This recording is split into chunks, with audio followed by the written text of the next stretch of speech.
buenas noches a todo el auditorio de Infometrópoli. Gracias por estar con nosotros nuevamente en este programa que me encanta, que me fascina, reflexionando con una taza de mezcal o vino o lo que sea. Y bueno, pues esta noche estamos con un vino, en una noche hermosa, después de 2 semanas de estar ausentes, pero muy contentos. Hay muchos temas en el ámbito nacional que serán abordados desde diferentes perspectivas y que se hace con la finalidad de que usted se genere su propia opinión. Y como siempre tengo el gusto, el privilegio, el honor que me acompañe Marco Antonio Aviña aquí. Licenciado, muy buenas noches. Gracias, Rolando, buenas noches a todos. Pues después de este periodo obligado de días de guardar, que la verdad nadie guarda, pero... Al contrario, ¿no? Que deben ser días de guardar. Dicen que son días de santa desvergüenza. Entonces, de santos desenfrenos.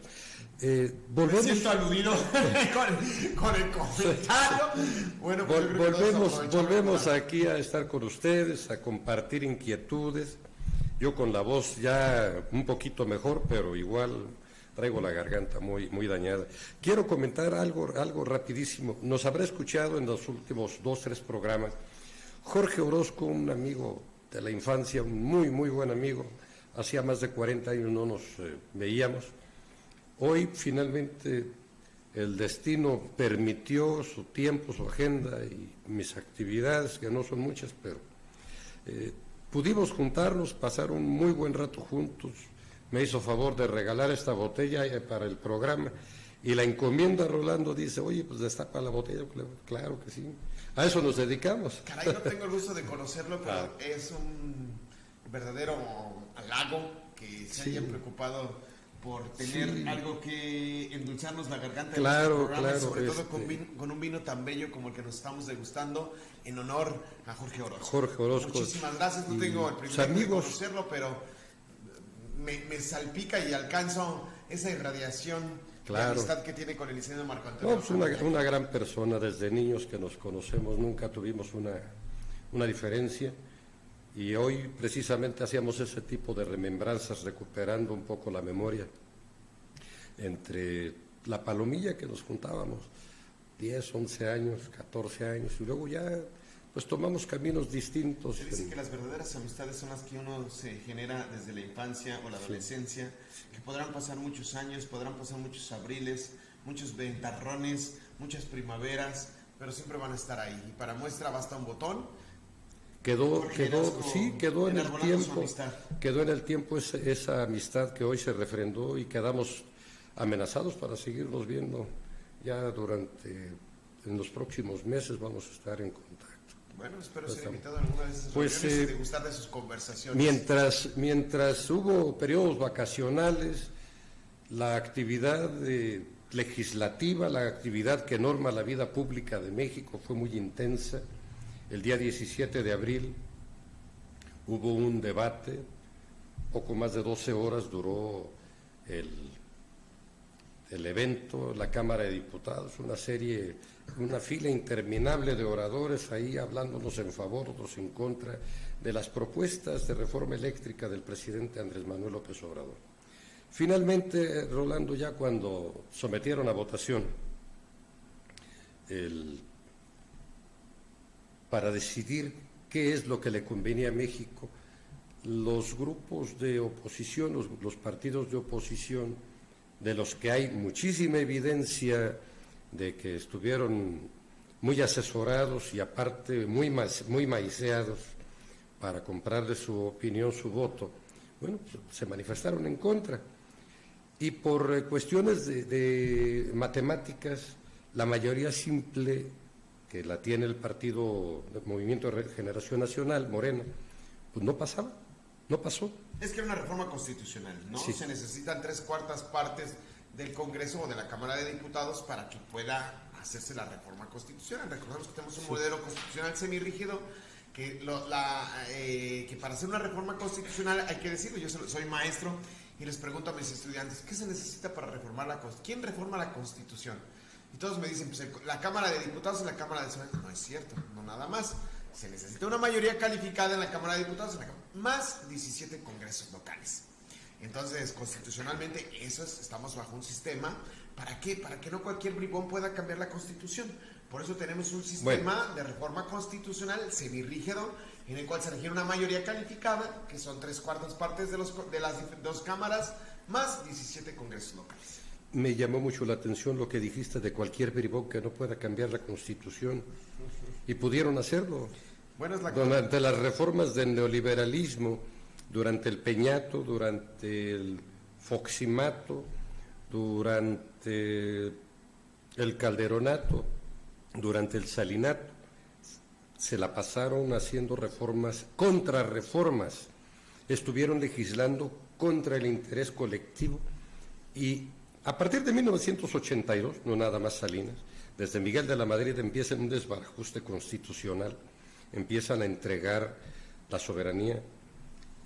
Yo he publicado en artículos periodísticos, en colaboraciones con Infometrópoli, en mi propio muro de Facebook, que los presidentes de la República, sus senadores, sus gobernadores, pues estuvieron puestos de bruces a los intereses extranjeros, a intereses fuertes económicos internos, y empezaron a perfilar un país indexándolo a una economía altamente especulativa, un capitalismo desbordado, salvaje, sin un modelo de nación, en el que finalmente las consecuencias de ese tipo de decisiones fue formar un grupo muy reducido de grandes ricos acumuladores, depredadores, y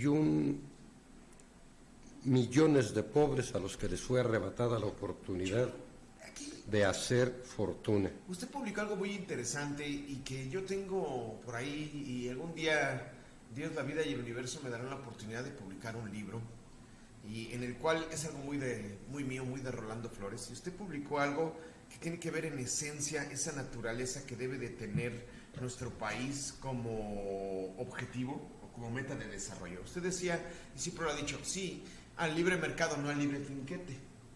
Y eso dice mucho. Yo no estoy en contra de un libre mercado. Yo he declarado abierta y públicamente que soy una persona de izquierda y verdaderamente con ideales. Soy egresado de la Facultad de Derecho de la UNAM, estudié en la universidad. Nosotros venimos formados, pues aquí usted puede ver atrás al Che Guevara. Nosotros no nos formamos con otra ideología, sino con una ideología muy social. Nosotros tenemos la oportunidad de estudiar porque nos debemos al pueblo, y por eso nosotros tenemos una ideología muy social.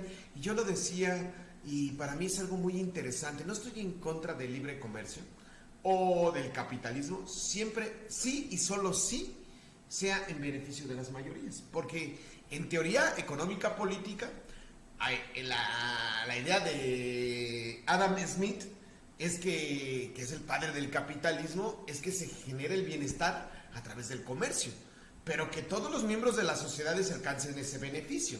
El gran problema en nuestro país es que estas reformas se han hecho con el libre trinquete, no con el libre mercado. Claro. ¿Qué pasa? Que nuestra clase política ha estado sumisa corruptivamente de los grandes capitales, en los cuales han entregado el patrimonio del pueblo para que ellos se beneficien, porque nosotros todos lo vieron ahora en esta reforma energética. Había asesores, el famoso lobby, asesores de las empresas particulares. Y siguen algunos todavía. Entonces, sí. Esto es lo que es verdaderamente grave, que se abran los recursos naturales a nuestro país, porque después vamos a hablar de esta reforma energética de litio. Sí, ¿qué nos ganamos con que sean parte del territorio? Y como la Constitución lo dice, todo lo que está en el subsuelo es de los mexicanos. ¿Y qué nos ganamos que ahí esté litio? Si vamos a seguir comiendo frijoles, si seguimos pagando la tortilla 27 pesos, en fin, tiene que haber un modelo estratégico de generación de riqueza para todos, pero que no sea libre trinquete, que no sean entreguistas, que no sean vendidos, que verdaderamente estén buscando el interés del pueblo a través de una economía global. Estoy de acuerdo, porque podemos llegar y yo recuerdo mucho, todos saben aquí que soy migrante. Recuerdo que yo trabajaba con un lavaplatos uruguayo y me decía, a mí qué me importa que me pongan en la plaza la bandera de Estados Unidos, y en vez de lavar platos y vivir como vivo aquí, vivo en mi país. Es interesante pensar eso. ¿Qué nos ganamos que nos carguemos los calzones con la bandera de México y que seamos patrioteros y que todo el día estemos rogándole a todos los santos, a todos los dioses y a todos para que nos puedan traer un taco a la mesa? Eso es importante decirlo. ¿Qué nos ganamos decir que somos un pueblo que tiene sus recursos naturales cuando el pueblo se está muriendo de hambre? Entonces eso Eso es el problema, que verdaderamente representen al pueblo con una ideología y que yo lo que decía, y ese mi comentario es muy claro, ¿qué es lo que digo yo? Ay, tenemos una constitución meramente social, y si no, vaya y léala usted, donde se deben de garantizar todos los derechos humanos, el derecho a la salud, el derecho a la educación, pero tenemos un modelo económico político. Por eso nosotros no podemos evolucionar como un modelo, como un Estado, porque tenemos un modelo social constitucional, pero tenemos un modelo económico político totalmente neoliberal. Y sigue siendo con Andrés Manuel, que debo de decir que he sido muy crítico, pero que debo de aplaudir estas reformas para volver a nacionalizar los recursos del país. Han liberado por ahí comentarios para generar rumor. Es bien importante aclarar algo. El rumor, Rolando, el rumor únicamente tiene cabida donde existe la desinformación. O sea, cuando alguien llega y con un trascendido, con una tontería, dice, está pasando esto, sin comprobar, sin aportar un dato fuerte. Sacan una fotografía, Venustiano Carranza, firmando la Constitución del 17, con el artículo 127 constitucional, el 123 es el 27. Donde garantizan la propiedad eterna del Estado sobre los bienes del suelo, del subsuelo, y dicen, ¿de qué están nacionalizando ahora? No, en aquel momento no estaban nacionalizando, estaban declarando la constitucionalidad de la propiedad originaria del territorio. Porque eran las peticiones revolucionarias. Claro. Eso lo decía José Mujica, no hay más fuente del derecho. Y me llamó mucho la atención, Pepe Mujica, un presidente verdaderamente, decía, no hay mejor fuente del derecho, para los que somos puristas del derecho, que una revolución. Porque ahí es donde se plasman los intereses. Entonces, esta constitución, producto de una convulsión social armada, sangrienta, en la que dicen, ¿cómo podemos darle viabilidad al país? Por la vía institucional. ¿Cómo podemos pensar en pacificar el país, en empezar a construir una sociedad? En los términos que la ley mandata, igualitaria ante la ley, ante las oportunidades para desarrollarte como ser humano. Bueno, ahí está el contenido que le dio el constituyente, que entre los que participó el ilustre piedadense Jesús Romero Flores, del que hoy fue también aniversario de su natalicio. Entonces, ponen esa fotografía, ponen a Porfirio Díaz haciendo declaratorias respecto a la propiedad originaria de la nación sobre los bienes. Sí, pero no lo cumplieron. En ese tiempo el litio no tenía por qué entrar en este tipo de controversias, porque no tenía demanda, porque no se habían descubierto sus propiedades. Ahora le quieren quitar mérito, si lo tiene o no, eso habría que analizarlo. La nacionalización del litio que hace Andrés Manuel López Obrador. ¿Por qué hace una nacionalización del litio? Por una razón. Felipe Calderón Hinojosa, los yacimientos de litio más importantes del país, los concesionó por 100 años a particulares extranjeros. A eso se debe la nacionalización. Le hacen o le juegan al tonto, o quieren engañar, quieren hacer tonta a la sociedad, diciendo, te engaña Andrés Manuel. No, no los está engañando Andrés Manuel. Los engañaron los otros, con las triquiñuelas de que se valieron para torcer el espíritu de la Constitución. ¿Qué se está haciendo? Recuperar el espíritu, recuperar la letra constitucional, recuperar la dignidad nacional, perfilar un país o retomar el perfil de país que perfilaron los constituyentes del 17. Fíjate el retraso que traemos, Rolando. Tenemos que, yo he planteado, tú con mucha agudeza dices, con las adecuaciones de rigor, digo, tenemos que volver al texto del 17, pues eso tiene que pasarnos. Claro, adecuándolo a las necesidades contemporáneas de la nación. Es correcto, y aquí es donde veo el libre trinquete. En el tiempo de Fox, Calderón y Peña Nieto, hubo personas beneficiadas con las concesiones mineras. Y hoy en día debemos de llevar esa reflexión, y yo lo hablaba en un programa que estoy haciendo los domingos, que le estoy llamando un live sobre temas importantes como estos, en el cual a una sola persona, tan solo como en uno de estos sexenios, se le concesionó más territorio que el estado de Colima. A un solo sujeto se le está dando todo un territorio de un estado. ¿Y fue gratis? Prácticamente. No, hay una... claro, y es una... Cada uno de estos sexenios tuvo personas a las que favorecieron, y estos a su vez, las concesiones, dice la ley minera, en su artículo 19, fracción séptima, que las pueden transferir. Las concesiones no se pueden vender porque son del Estado, pero sí se pueden transferir en modalidades en los cuales hay prestanombres y hay personas especuladoras que están... Entonces, eso no puede suceder. Y luego toda esta ley minera dice que la actividad minera es ponderante sobre cualquier otra actividad en el país. ¡Wow! Esto para mí es una irresponsabilidad, que se hayan salido los diputados y que estos temas no se hayan preocupado por el pueblo más allá de sus intereses políticos, en los cuales yo he alzado la voz y decir: espérenme, diputados, ustedes no representan a su partido político, ustedes representan una sociedad, ustedes representan al pueblo. Claro. Tienen que llevar este debate a altura, en el cual tienen que buscar los intereses del pueblo.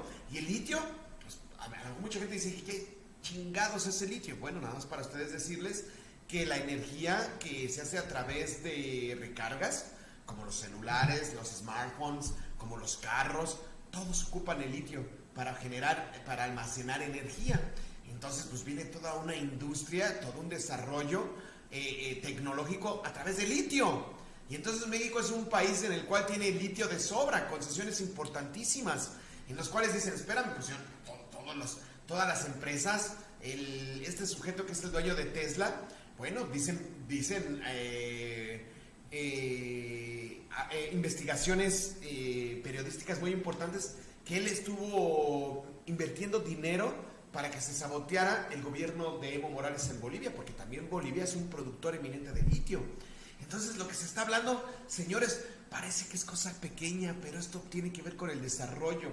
Las mineras no han impulsado el impuesto sobre la renta en este país, no han generado empleo, han sido gobiernos entreguistas. Sí. Que esto sea justo. Yo no estoy diciendo que no se les dé concesiones, pero que generen bienestar, que aporten al erario público, que generen empleos bien remunerados, que estén bajo el instituto, que todos estén asegurados. Entonces, que haya una inversión coparticipativa con el gobierno y las empresas, que se vea el desarrollo en el país y que no seamos entreguistas. Eso es muy importante.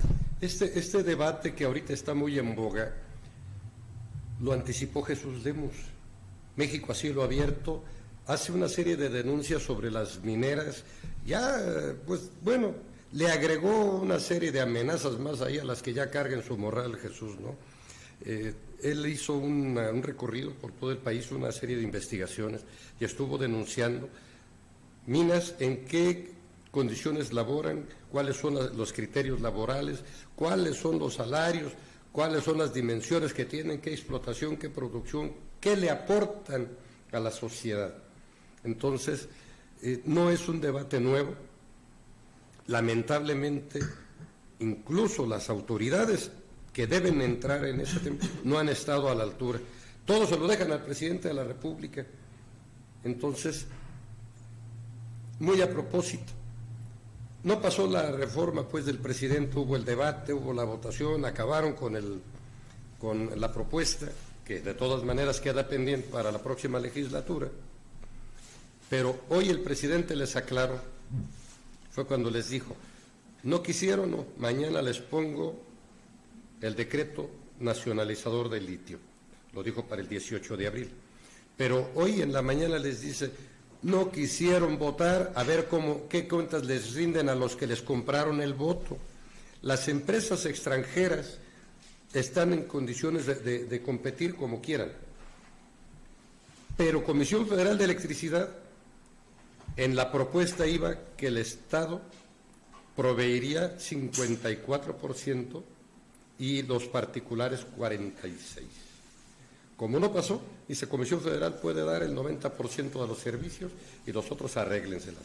El meollo en este momento, Rolando, que nos hacen favor de escucharnos, es que ninguna de las productoras de electricidad, generadoras de electricidad o autoconsumidores o como se denominan, tiene líneas de conducción.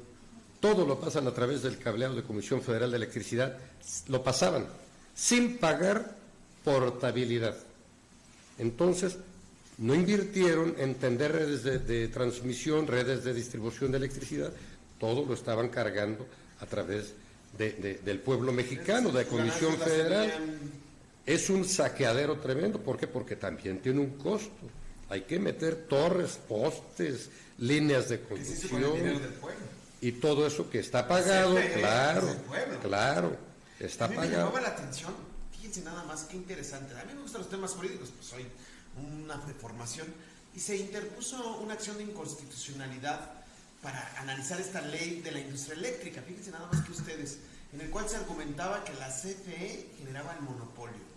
Y la que la interpuso fue la Comisión Nacional Antimonopolios. No sé exactamente cuál sea su nombre, pero hay una comisión que es de las más inservibles, junto con la Comisión Nacional de Salarios Mínimos, en la cual, porque no decretan el monopolio a Telcel, ¿verdad? A Telmex, a Televisa, a TV Azteca, a esos que son verdaderos monopolios, no a Coppel o a Electra, que son verdaderos monopolios que están robando al pueblo de México. Y que manejan muchas concesiones del Estado. Claro, y que interpusieron, dijeron, es inconstitucional porque no evite la libre competencia y ese monopolio, la Constitución se hablaba. Momentito, no es un monopolio porque la CFE no es una empresa de un particular, esa es una empresa del pueblo, es una empresa del Estado, sí, en el cual, después de esta reforma eléctrica impulsada por Peña Nieto, empezó a tener un déficit en sus ingresos, y que esto no le pega a un empresario, le pega al pueblo de México. Entonces hay que darle un aplauso a la Suprema Corte de Justicia, que se puso los pantalones y que se bajó, y que gracias al análisis de la constitucionalidad de esta reforma a la ley de la industria eléctrica queda sin efectos. Pero eso era lo que se estaba discutiendo.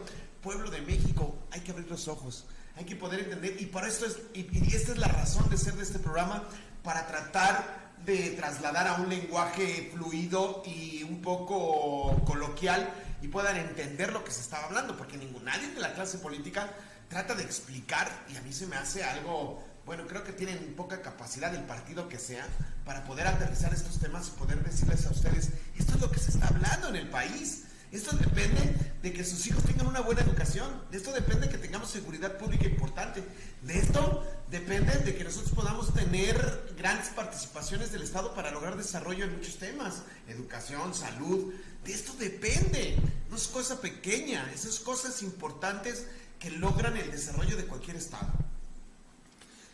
En el tema que nos ocupa, espero no haberme salido, licenciado. No, está bastante bien. No, al contrario, es un complemento extraordinario lo que aportas. En este mismo tenor, el problema está en que para estas empresas nacionales y extranjeras, la venta de electricidad es un producto utilitario, un producto al que le van a obtener beneficios económicos. Y se va a ir a sus arcas. Para Comisión Federal de Electricidad es un servicio elemental. O sea, el acceso a la electricidad norma la vida de cualquiera, te cambia la vida el tener o no electricidad en tu casa. Por eso hay incluso por ahí un criterio donde dice quien no pueda pagarlos debe tener derecho a recibir electricidad en su casa, igual que el agua. Se hablaba sobre eso, sobre un derecho humano.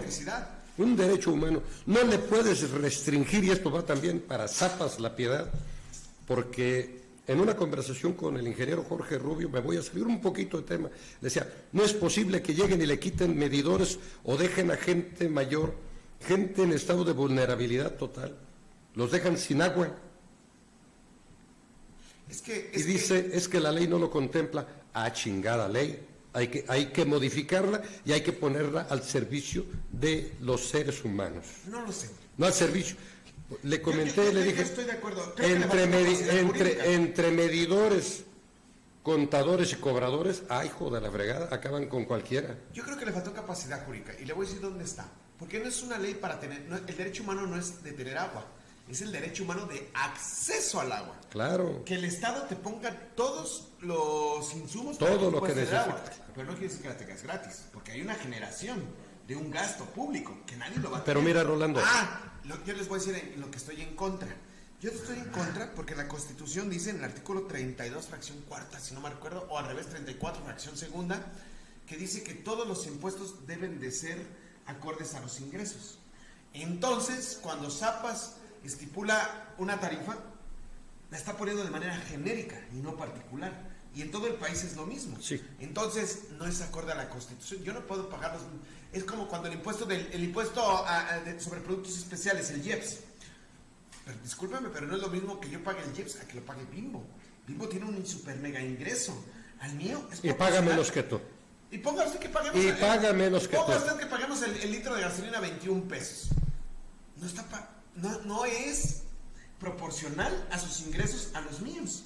Eso es a lo que yo voy. Su ISR paga menos que tú. Con todo el Rubio, su argumentación fue bastante ignorante jurídicamente. Lo que pasa es que cuando urdieron todo esto de generar un sistema autónomo y con personalidad jurídica y todo eso, es una paramunicipal. lo iban perfilando para privatizar el sistema. Yo estoy de acuerdo. Fue en un periodo en el que había esa tendencia a nivel nacional. Por fortuna está frenado. Hay que revertirlo, hay que revisar y hay que hacer las adecuaciones. Yo soy partidario que si hay una persona que aun cuando tenga un lugar donde vivir y no tiene modo, está recibiendo su pensión de 65 y más, pero vive solo, ocupa cubeta y media, 2 cubetas de agua al día, 3 cubetas de agua al día con el aseo personal. Hay una jurisprudencia que dice que... Y le quieren cobrar, le cobran contrato, le piden una serie de requisitos cuando que el otro dice, oye, me estás cobrando ya más caro que morirme. No, o sea, no hay lógica. Tiene que estar el servicio, deben acceder al servicio, tienen derecho a reclamarlo, lo merecen más que otros aunque tengan muchas facilidades económicas. Sé de casas que tienen aquí 2 pulgadas de agua, 2 pulgadas de agua y pagan servicio popular de media pulgada. Esa es la que yo voy, estoy en contra del libre trinquete, pero a ver, vamos a pensar, y aquí es donde llegamos al análisis. Hay una persona que vive con sus 50 más y no tiene para pagar el agua, sí, pero toda su vida se la pasó de bribón. Y una persona pero si que no se la pasó de bribón. A ver, es a lo que yo voy. Aquí es donde estamos pensando. Cuando alguien no tuvo oportunidad de despegar en toda la vida. Yo estoy de acuerdo en ello, yo estoy muy de acuerdo en ello. Tengo esa ideología y lo he dicho y lo he manifestado en este mismo programa.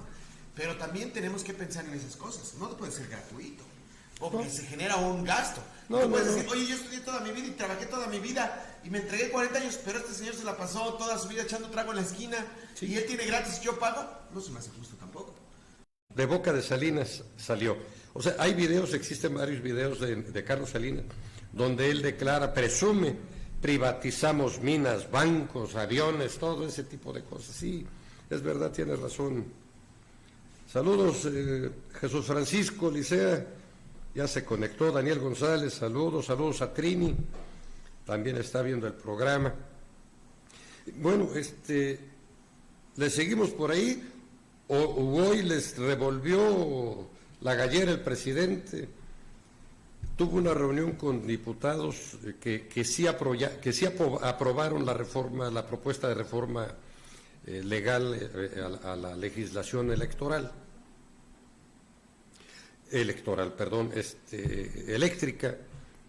Ahorita voy a lo electoral.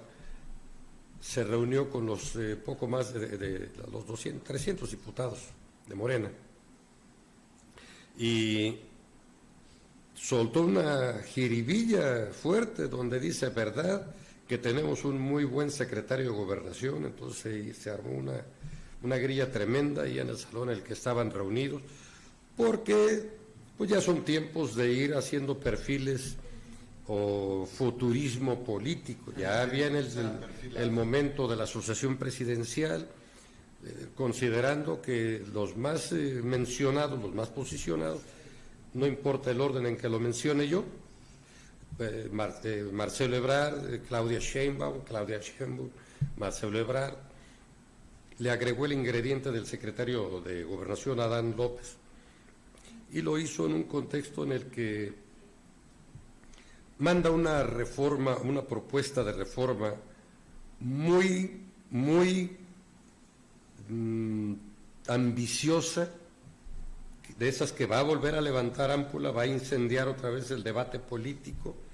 Vienen los defensores a ultranza del régimen antiguo, del régimen neoliberal, donde dicen que van a decir que Andrés Manuel va a atacar las instituciones. Es algo que ya hemos comentado aquí desde hace años, Rolando. Extirpar el cáncer del Instituto Neoliberal Electoral. Voy a hablar de los puntos de la reforma. Los apunté para que... El Tribunal Neoliberal Electoral, toda esa cauda de bribones que no han servido más que estar validando prácticas de elecciones corruptas.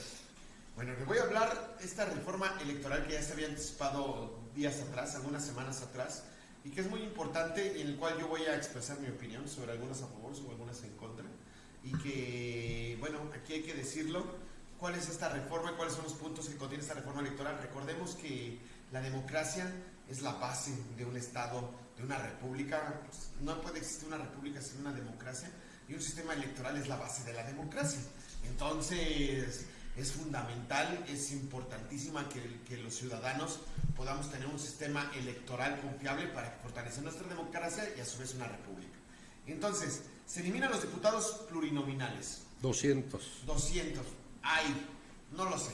Este es un tema importante. Recordemos que el padre del federalismo y de las repúblicas ha sido Estados Unidos, es la primera constitución social que tiene contemplados diputados de estas naturalezas. En fin, no sé si tantos, pero bueno, voy a ir hablando. Se reducen los diputados federales de 500 a 300, no estoy a favor. 500 a 300. La elección de consejeros y magistrados será por voto popular, es decir, los consejeros del Instituto Nacional Electoral. Sí estoy de acuerdo, obvio. Sí, porque tienen que ser electos para que a su vez validen las elecciones que vienen. Si no, porque los actuales los eligieron entre camarillas ahí de compadres, de amigos. A final de cuentas estaría el Instituto Nacional Electoral supeditado a los partidos políticos, claro, que llegaron a un cargo de elección popular en la Cámara de Senadores por partidos políticos. Yo estoy superado. Ese sí es un tema indiscutible, que los consejeros electorales, y yo voy más allá, el Poder Judicial también debería de estar supeditado. Por supuesto, los jueces deberían ser por elección. Se reducen los senadores de 128 a 96, no estoy tanto de acuerdo. La elección de consejeros, reducción de los integrantes de los ayuntamientos en municipios. Los regidores, sí. De hasta 9 regidurías de forma proporcional. Ay, no lo sé. Sería un tema interesante. Eliminación de financiamiento público a partidos políticos. Muy bueno. Que se entrega cada mes, y conservación del financiamiento público para campañas electorales. No lo sé, ¿por qué? Porque en Estados Unidos lo hemos visto. En Estados Unidos no hay financiamiento de partidos políticos, sí, pero empresas particulares que tienen intereses compran las elecciones. Entonces, yo creo que tenemos un sistema de blindaje de dineros mal habidos o de empresas. Tenemos un problema enorme sobre quiénes son los que pagan impuestos y sobre la economía formal, que cualquiera puede meter dinero a los partidos políticos para favorecerse. En fin, sí, creo que no estamos preparados para eso todavía. Sería lo ideal, pero creo que México todavía no está para eso. Posibilidad de implementar el voto electrónico, yo estoy a favor de ello. Creo que los ciudadanos, si es un domingo bonito, precioso, no va a ir a perder su tiempo cuando sabe que no va a haber reflejado en su vida, como yo, que nunca he votado, que para mí es lo mismo sea el morado, sea el verde, sea el azul, y que esto suceda. Reducción al 33% de participación para que la revocación de mandato sea vinculante. Estoy súper de acuerdo. Si la elección de presidente no tiene un mínimo de porcentaje, ¿por qué la revocación de mandato sí la tiene? Entonces, haciendo una misma analogía, debe de ser aplicada. Creo que esta se quedó alta, debería ser para que esté equilibradita. 25%, 30%, o el resultado de la vinculancia. Reducción de los tiempos en radio y televisión en materia electoral. No lo sé, creo que deberían de pagar por la concesión la televisión, pero que sean contenidos importantes, ahí se puede mejorar, porque al final de cuentas las televisoras y las radiodifusoras gozan y hacen dinero a través de concesiones del espectro radioeléctrico. Son concesiones y las privatizan. Entonces se deben, para que haya una buena información. Yo no estoy de acuerdo en que se reduzcan los tiempos, lo que sí estoy a favor es que haya buenos contenidos, que haya buenos debates. Que haya buenos debates, sí. Se ahorran más de 20,000 millones de pesos, yo no lo sé si se ahorren, porque eso no se ve reflejado en el pueblo. A mí no me importa que se ahorren si la calidad de vida de los mexicanos no se aumenta. Con esto se crea el Instituto Nacional Electoral y consultas, estoy de acuerdo. Ese es el contenido de esa elección. Yo creo, bueno, licenciado. No, sí, yo haz tu análisis, Para mí es importante que siga habiendo 500 diputados. ¿Y por qué? El ejemplo se lo voy a dar aquí. Y nosotros los que estamos en esta parte del territorio nacional, y que en otros programas lo he dicho, estamos en una división política, Guanajuato, Michoacán, Jalisco, y que en el cual hay una división política, pero somos la misma gente. Para muestra basta un botón. Yo pertenezco al lado de Guanajuato y vivo en el lado de Guanajuato de viernes, sábado y domingo, pero de lunes a viernes estoy en La Piedad porque aquí están las escuelas y es lo que más cerca me queda. No puedo ir hasta Pénjamo porque Pénjamo me queda lo doble o triple de tiempo que venir a La Piedad. Igual Jalisco, la gente de Degollado jamás en su vida a lo mejor va a Guadalajara y todas sus acciones y todas sus actividades comerciales las tiene en La Piedad. Estamos en un territorio en el cual quedamos en una isla política, que no tenemos representantes. Entonces, si lo reducimos a 300 diputados, pues vamos a quedar todavía con menos representación. Si estamos viendo estos bribones de todos los partidos políticos, porque ni el de Morena, ni el del PAN, ni el del PRI nos vino a consultar cómo queríamos que votáramos la reforma eléctrica. Ninguno de ellos nos ha preguntado cómo queremos que vote la reforma minera.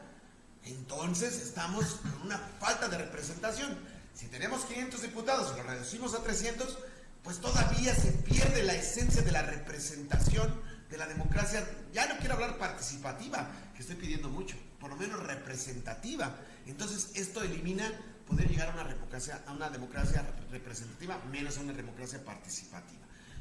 Y esto es lo mismo para los senadores de la República. Lo que necesitamos son personas comprometidas, que haya un interés para crear diálogos, para crear debates, para crear una asociación en comunicación de los representantes en las altas tribunas del país con el pueblo de México. Yo no estoy a favor de ello, tampoco de la disminución de regidores, yo creo que sí, pero que haya unos debates y que en los cuales no se deban a sus partidos políticos, yo estoy a favor de que haya una representación y que podamos votar por los regidores directamente, no por planillas. Aquí tenemos que aumentar todavía el nivel de la democracia. ¿Por qué? Porque usted vota por un presidente municipal el cual ya lleva su planilla. Sí, por ejemplo, en La Piedad todo es totalmente diferente a Guanajuato o a Jalisco. En Jalisco pierde el candidato a la presidencia municipal, pero entra como regidor. En La Piedad eso no sucede, o en Michoacán. En Guanajuato, por ejemplo, es proporcional. Acá en La Piedad, en automático, tiene mayoría el presidente municipal que gana la elección.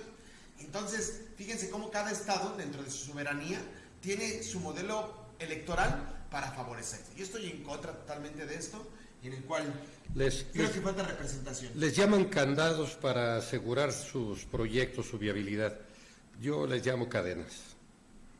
No son candados, son cadenas. ¿Qué ocurre? La mayor parte de las administraciones municipales, y lo digo por experiencia reporteril, voy para 48 años de reportero, Rolando, no he conocido en estos 48 años un candidato, un presidente municipal que llegue y diga, aquí está mi plan de trabajo. Para ser candidato. En teoría tienen una plataforma electoral que registran, incluso el presidente de la República. Él nunca puso que iba a sacar la Guardia Nacional, que iba a hacer todas estas cosas, ¿no? Tiene que registrar su plataforma electoral. Que eso es lo que deben de hacer. Normalmente se fundamenta todo, se hace una propuesta. Solamente es a partir de los planes de la prospectiva que hace el partido. El plan hace un plan municipal de desarrollo, un plan estatal de desarrollo y un plan nacional de desarrollo que nadie lo voltea a ver. No los toman en cuenta, son cuestiones administrativas. Es una cuestión en la que haces un plan con propuestas. Voy a hacer esto y esto, y luego te dicen, ¿con qué recursos? ¿A dónde los vas a obtener? Es una serie de estupideces que un presidente municipal, cuando quiere realmente hacer una obra y se topa con que no hay dinero, entonces se queda en el mero anuncio. Te doy ejemplo. Aquí está la obra de la avenida Lázaro Cárdenas, que tiene más de un año, y que lo dejaron, que parece, ¿qué expresión será buena darle? La irregularidad de todas las losas de concreto. Tú vas y un automóvil con mala suspensión, ahí se va a volcar a alta velocidad, o a velocidad media, no alta, por la irregularidad de las losas. Están bastante mal construidos, hay un desviadero de dinero, robaron un dineral en esto. ¿Quién haya sido? Haya sido quien haya sido, para decirlo en los términos que ellos entienden. Sí, entonces se robaron eso. Los postes, ya anunciaron que vienen postes nuevos, pero no dicen dónde están los postes viejos. Esos postes que cuando fueron instalados en el 2008, 2009, los pagó Capufe, se los cobraron al municipio y se los cobraron a cada uno de los vecinos. 3 veces cobraron cada poste, Rolando. Entonces, ¿dónde están? Ahora, para hacer una obra, un presidente municipal ya no puede tomar decisiones de decir voy a hacer esto, tiene que proponerlo al cabildo, y tienes que cabildear, y para que cada regidor te dé su firma, pues tienes que maicearlo, porque no, pues yo soy de oposición y me voy a oponer. ¿Y a qué te pones? Me opongo a todo lo que propongas. Una oposición a ultranza, candorosa, perversa, porque lo monetizan, pero son pendejos, porque están dañando el desarrollo de una comunidad. Y de sus futuras familias. Y de sus madres, acabar pronto. Entonces, ese es el problema que tenemos como ciudadanos, que pones a alguien ahí y cree, desde esas estructuras mínimas, que es donde se construye el federalismo, un regidor es un representante, es un mini diputado, es un diputado municipal, y desde ahí empieza a corromperse. Se creen ya personas, lo son circunstancialmente y temporalmente, son figurines políticos y ejercen algún tipo de autoridad, son depositarios, no son dueños, y lo van a tener que entregar. Por eso es importante la figura del referéndum también para los regidores. Eso hubiese sido una interesante. Regidor no sirve, pues, en vez de bajar, vámonos hubiesen extendido esta reforma, sí, para todos los cargos de elección. Sí, todos.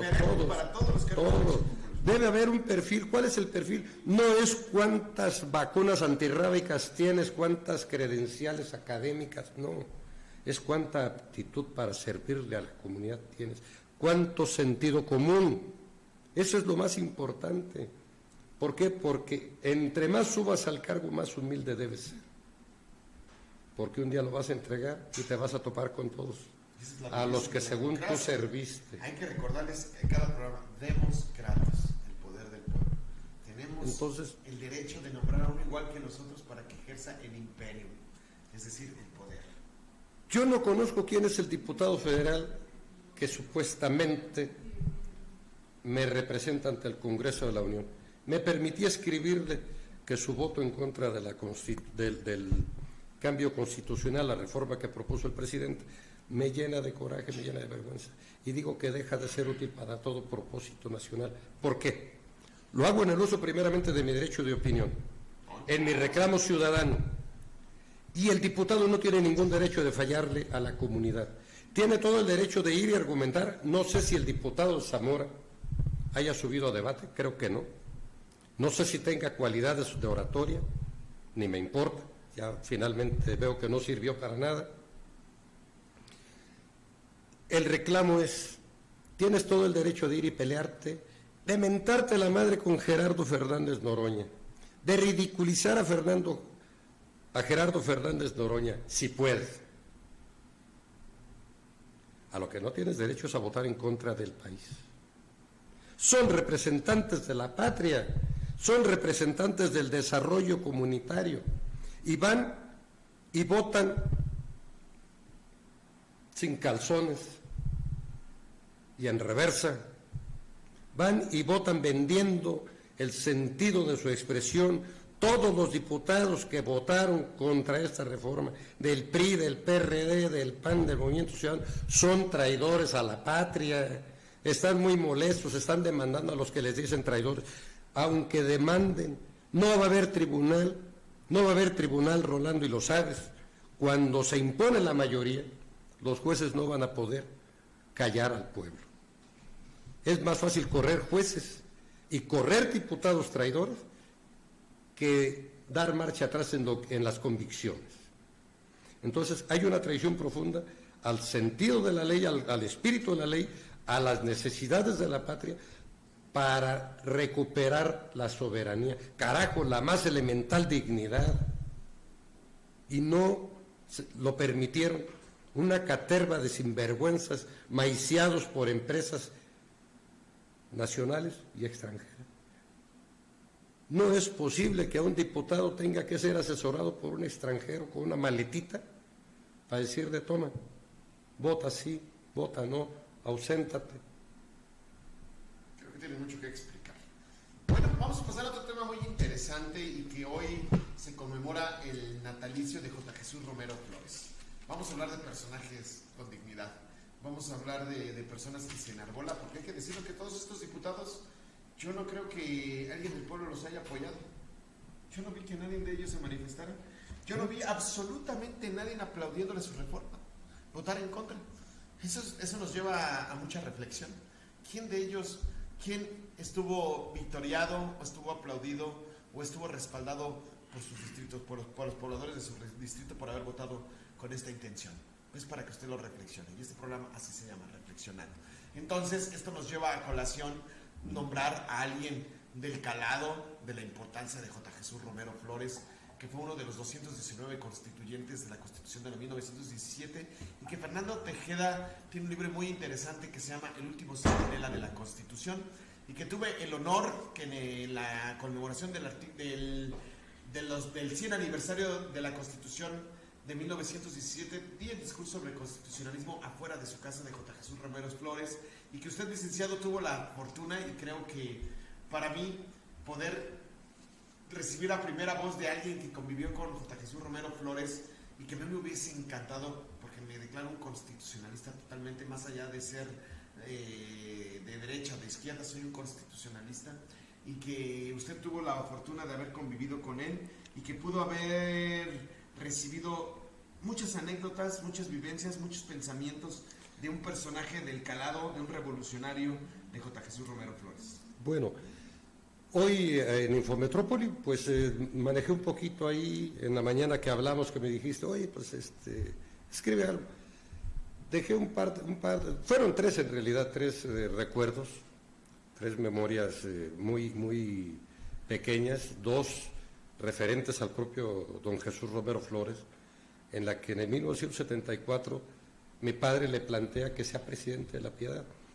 No quise hacer un texto extensivo porque luego canso al lector. Ahorita tampoco me voy a extender. Simplemente digo que a la propuesta de mi padre al profesor Romero Flores de ser, él decía regente, no decía presidente de La Piedad. Dice, sí, he soñado con ser regente de mi pueblo, pero eso ya pasó.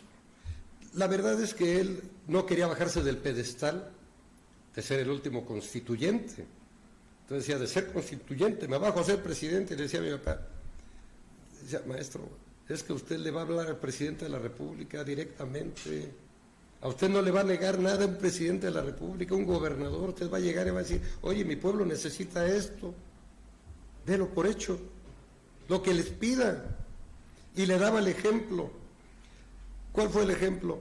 Dice, cuando estábamos haciendo Lázaro Cárdenas, que estaba La Piedad convulsionada porque despedazaba medio pueblo, por un lado estaban las obras de la construcción de Lázaro Cárdenas, por otro lado estaban las obras de introducción del sistema de agua potable, que era un desgarriate en el pueblo. Fue a tramitar la construcción del puente, un puente que ya tenía 10 o 12 años que iban a construirlo. Y la verdad se fregaron el dinero. Sí hicieron, sí le pusieron peso. Para no variar. Pero hicieron ahí una de comités y de todo. Se logró, el dinero con el que iban a construir un puente acabó en adoquinar el puente Cavadas y en ponerle, tengo por ahí a la mano, te iba a mandar hoy la fotografía, te amenazo con mandártela mañana.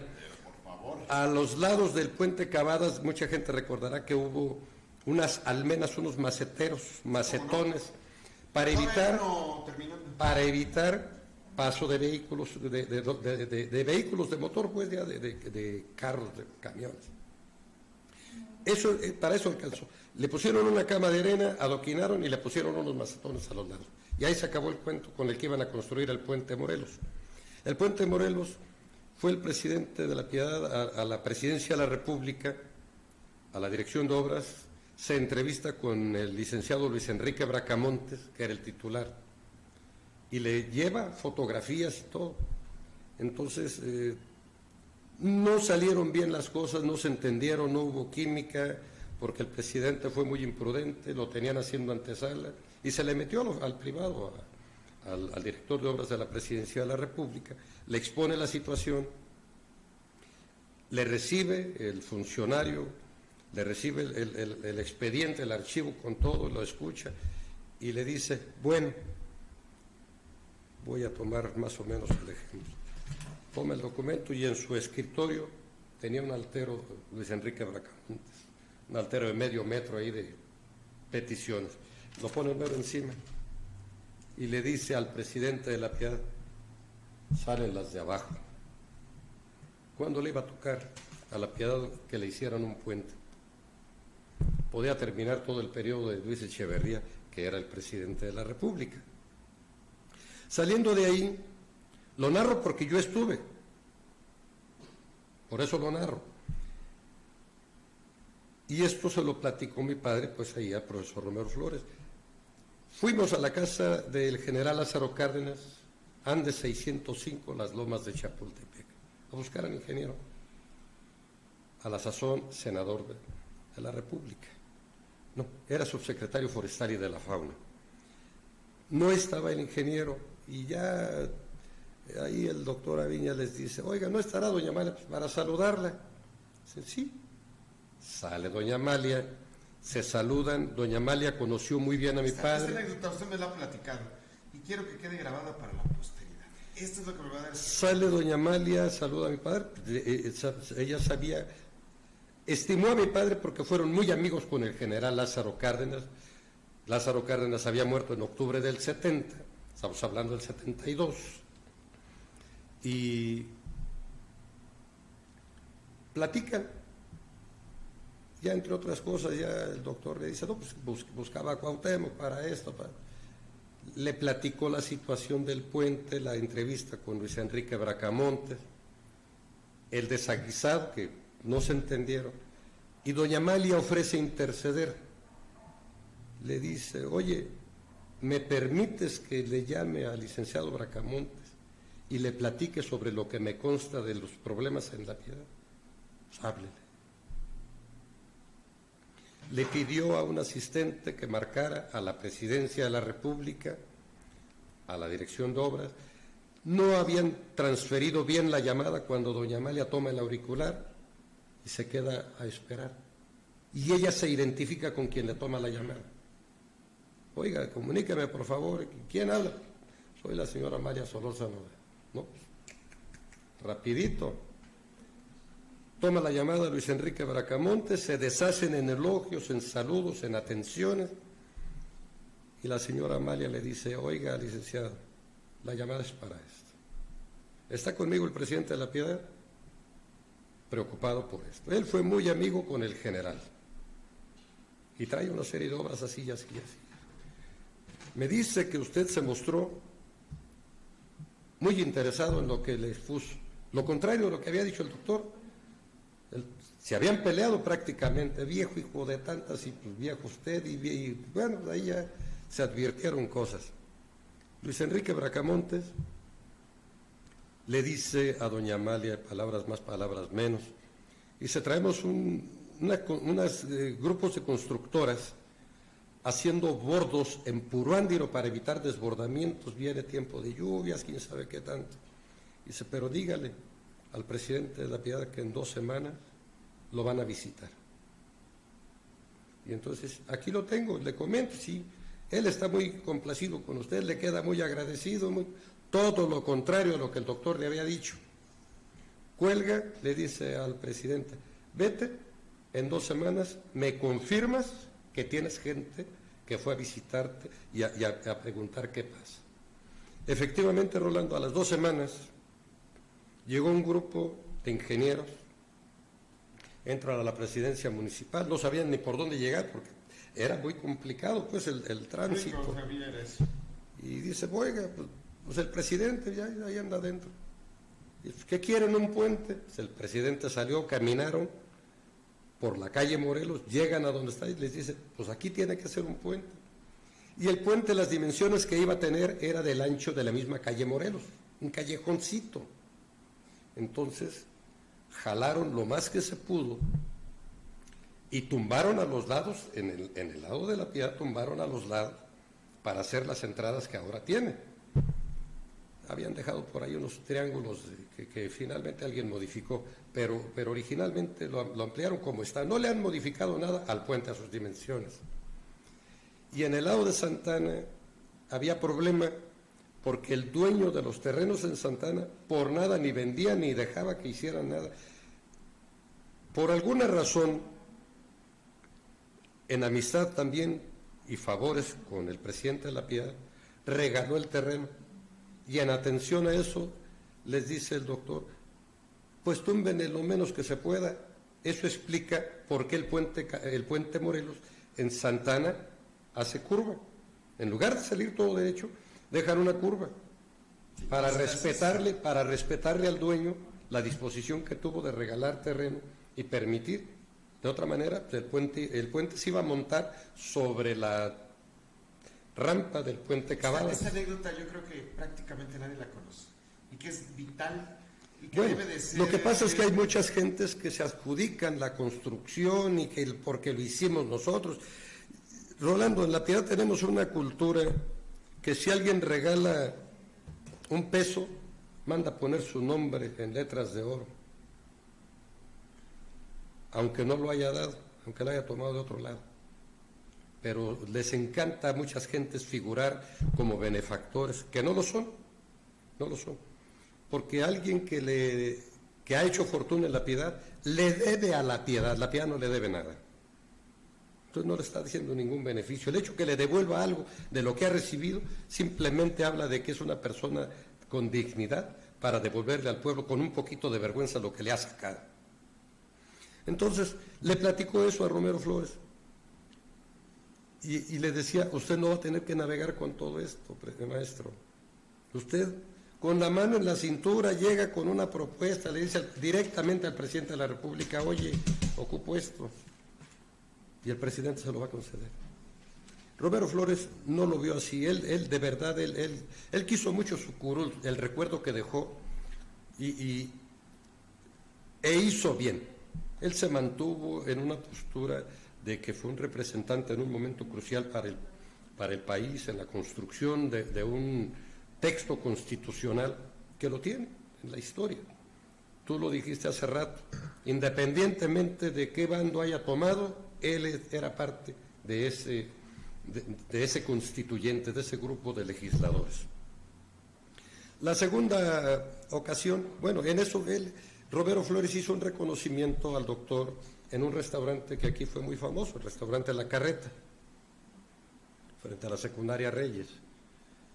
Y él ahí decía, va a ser muy difícil que vuelva a tener La Piedad una administración como esta, tan controversial, tan convulsiva, tan echada para adelante y tan llena de problemas, de que voy a tomar palabras de otro colaborador del doctor, que es su jefe de policía, Antonio Cázares, un hombre campesino, un hombre simple, pero que años después tradujo lo que Romero Flores decía con mucha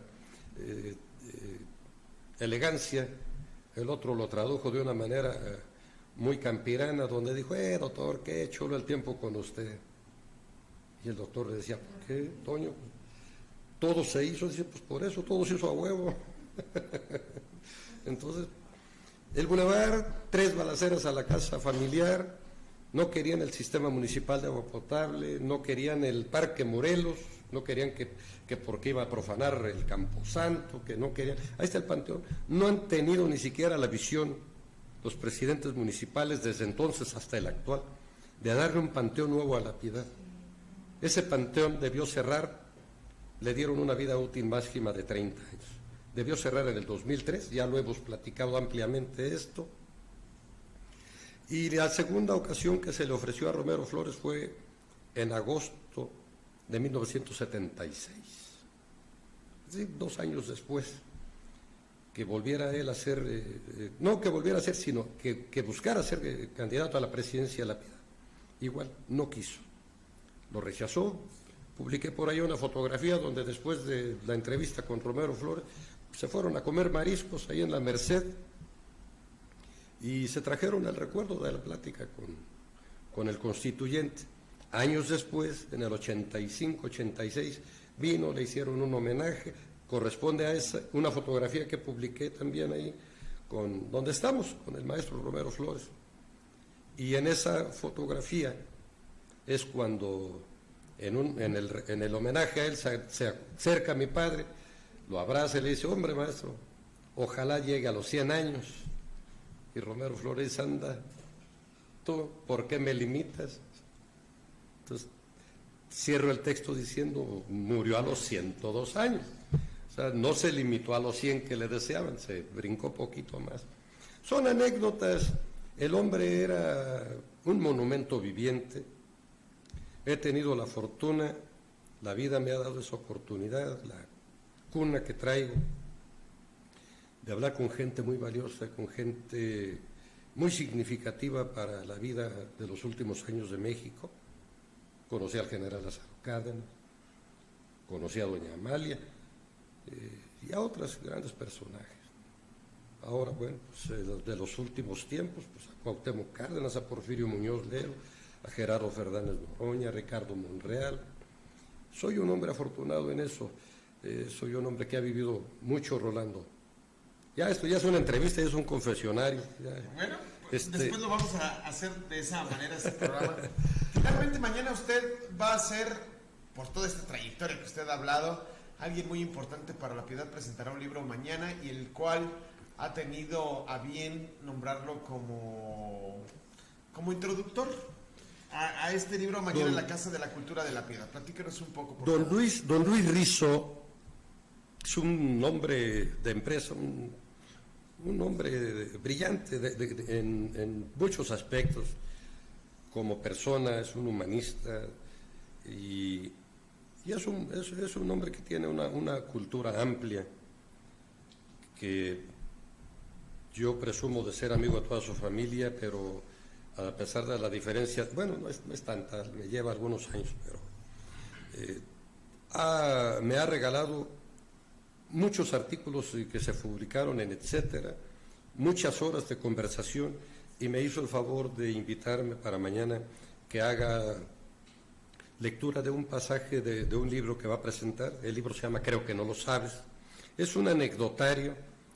Yo ya leí, puedo presumir eso, ya leí un buen avance del libro. Está como lectura obligada para todos los piedadenses. ¿En qué sentido? En que habla de muchos de los personajes de finales del siglo antepasado y de todo el siglo pasado. O sea, desde finales de 1800 a todo el siglo XX. Y el siglo XX. Con personajes pintorescos, circunstancias, comportamientos, y es bien importante porque si no hay gente como don Luis que rescate ese tipo de historias, las historias locales, lo que en términos de comunicación le llaman el idiolecto, o sea, lo que se habla dentro, lo vamos a perder. Entonces tiene una gran virtud este libro. Y otra más poderosa. Lo va a presentar a las 6 de la tarde en la Casa de la Cultura. Va a haber otros 2 lectores buenos, gente brillante, y el libro va a estar disponible de manera gratuita. O sea, es un acervo que don Luis quiere obsequiar y dejarlo como un testimonio de su paso por la vida en La Piedad. y amenaza con otro libro, ya trae otro libro por ahí en ciernes, pero este ya está mañana para entregarse al público.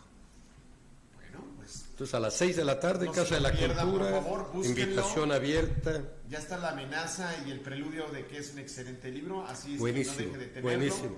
Y prácticamente con este comentario y que mañana estaremos presentes en la presentación de este libro, no me queda más que despedir este programa, que ha sido toda una anécdota, toda una vivencia y sobre todo con muchos temas de reflexión para hacer ciudadanía y para que tengamos mucho que pensar como ciudadanos mexicanos, como personas pensantes y como entes obligados a crear bienestar. Sí. Licenciado.